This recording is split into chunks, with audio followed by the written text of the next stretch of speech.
In this video, we're going to look at class tools from the perspective of a teacher. Here, on my teacher Chromebook, I have class tools readily available on my bottom bar. However, I could also access it by going to Start and selecting class tools from there. This action opens up class tools.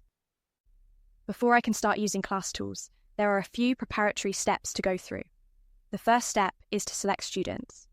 If my students are already registered in Google Classroom, I can add them from the Google Classroom list by going to Add Students and selecting the class from my list of Google Classrooms. For this demonstration, I will use a demo class with just one student. For those who do not use Google Classroom, you can start a session using the join code, which we will explore later. The next step is to prepare the links and resources that I want my students to use during the session. By navigating to Resources and selecting Add Resources, I can add resources from Google Classroom. This includes any assignments from Google Classroom that I want students to have access to.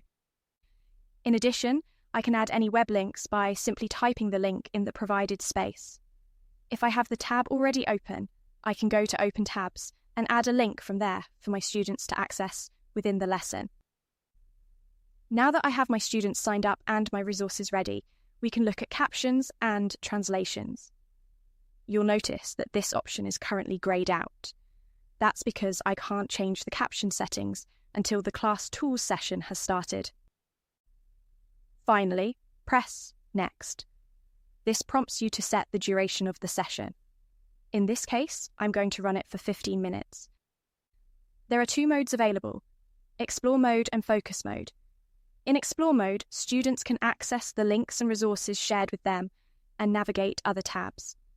On the other hand, Focus Mode restricts their access only to the shared resources, blocking other sites on their device. To start, simply press Start Session, and the session will begin. The Class Tool session will then appear on the students' devices. A join code is provided for students to join the session, especially useful for those not using Google Classroom. Once the session is live, there are several options available, such as captions and translation. By turning on captions, students can view what is being said in the form of on-screen text. There's also an option for students to translate these captions into their native language. These translated captions can also be displayed on the teacher's screen, visible to the entire class. With the session running, there are a few controls available. For instance, student devices can be locked for front-of-class teaching. Afterward, the devices can be returned to focus mode, limiting students' access to only the shared links. Alternatively, at the end of the session, their Chromebooks can be opened up for them to use other sites by switching to Explore mode. Finally, when the session is concluded, we can press End Session to close it. This action triggers a reminder, and at that point, we can terminate the session. Thank you for watching.